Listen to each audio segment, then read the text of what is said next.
Has this ever happened to you? You were searching for street food online, but the results that search engines found were not what you expected. This comes to be the first problem. Not easy to find street food online. You scrolled on and scrolled on. Finally, you found a food truck. But you were disappointed because you didn't see many reviews. This comes to be the second problem.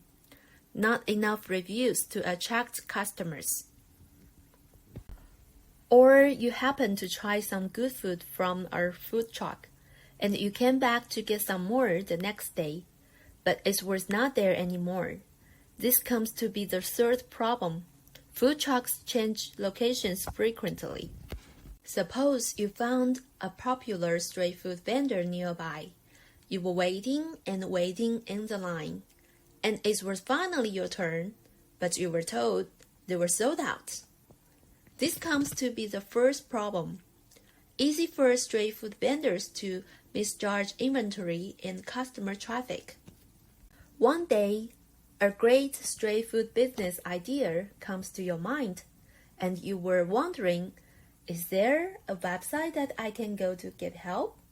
Yes, this is where our project, StreetFoodLove, can help.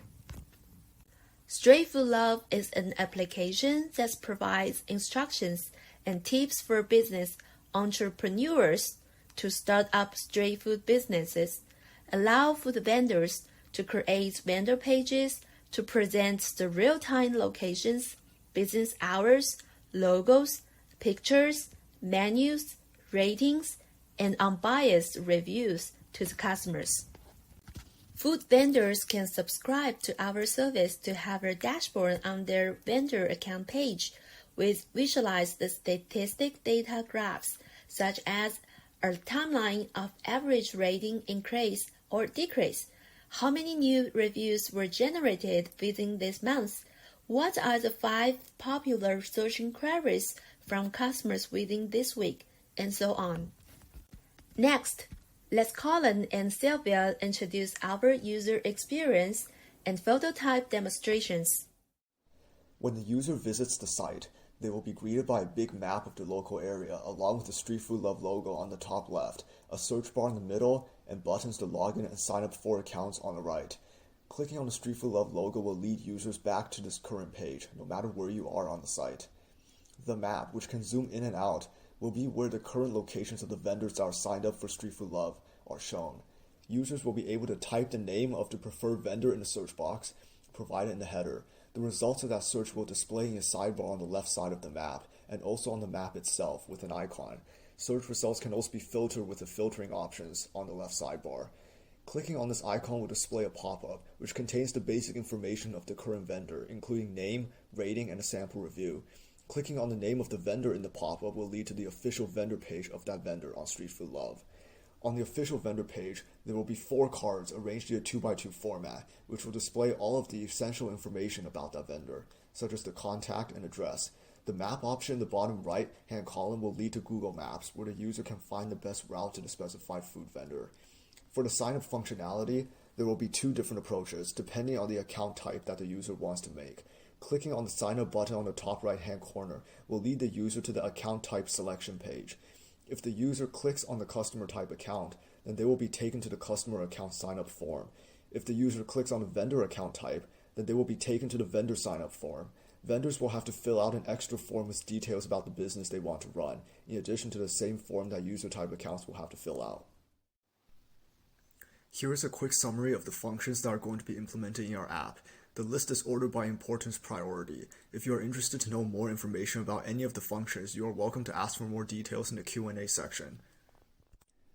Now I will hand it off to Sylvia to talk about the prototype demonstration.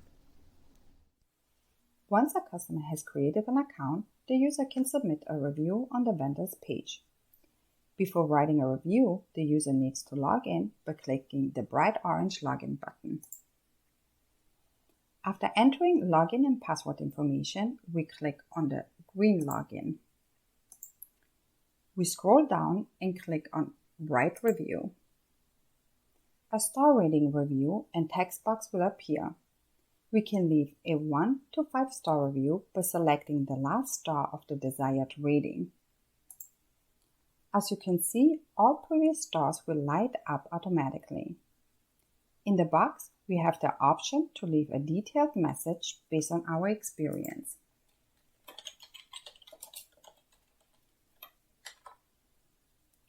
When finished, we click the Submit Review, and our feedback will be saved below in incoming order, meaning oldest review will move down and the newest will be listed on top.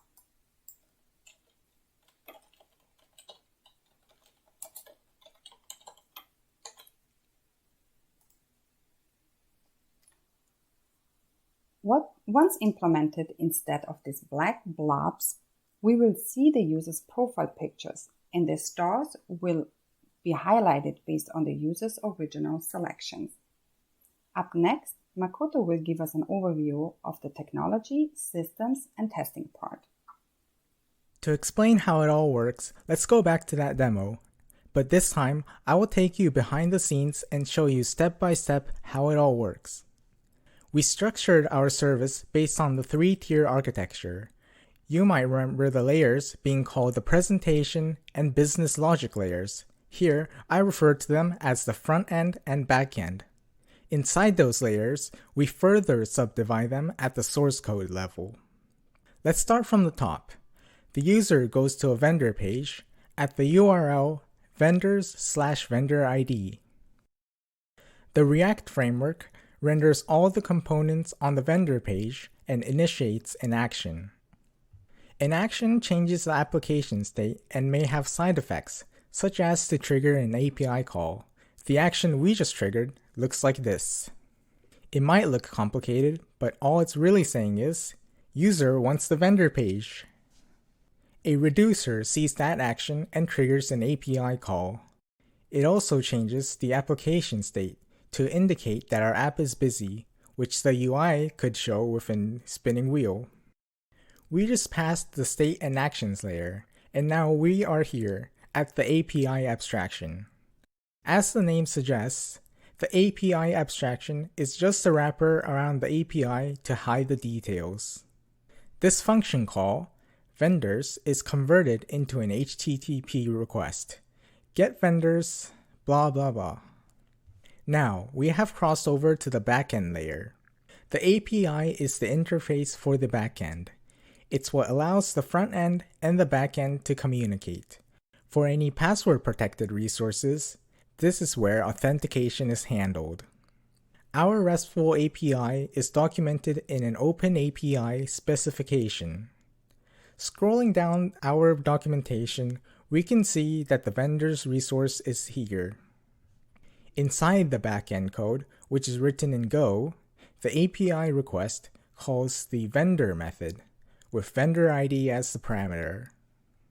The application logic layer is what I like to refer to as where the magic happens, because that layer's responsibility is to transform API calls into database queries.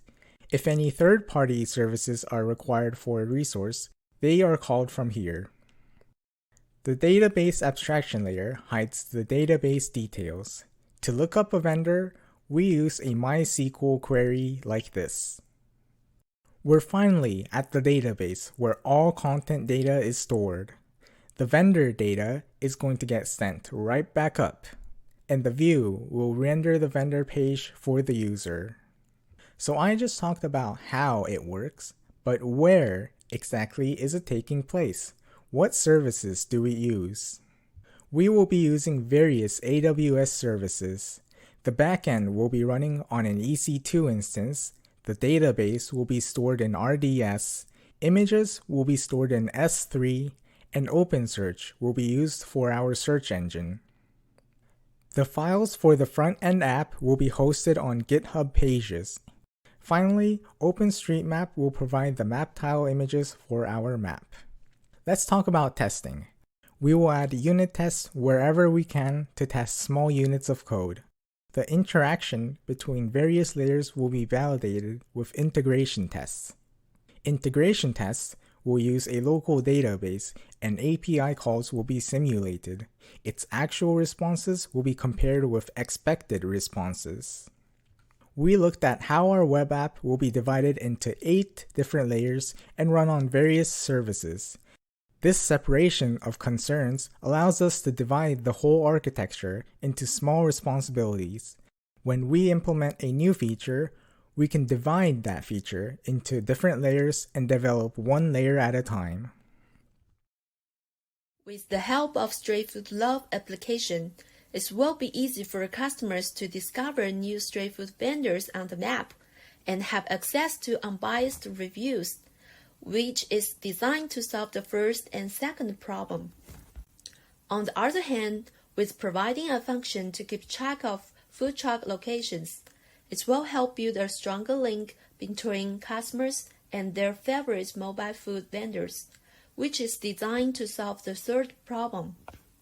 Meanwhile, with providing tips and data analysis results to food vendors, it will help them predict customer traffic and make a better plan on inventory, which is designed to solve the first problem. We will launch StreetFoodLove as a web app first and continue developing it to be a mobile app as well.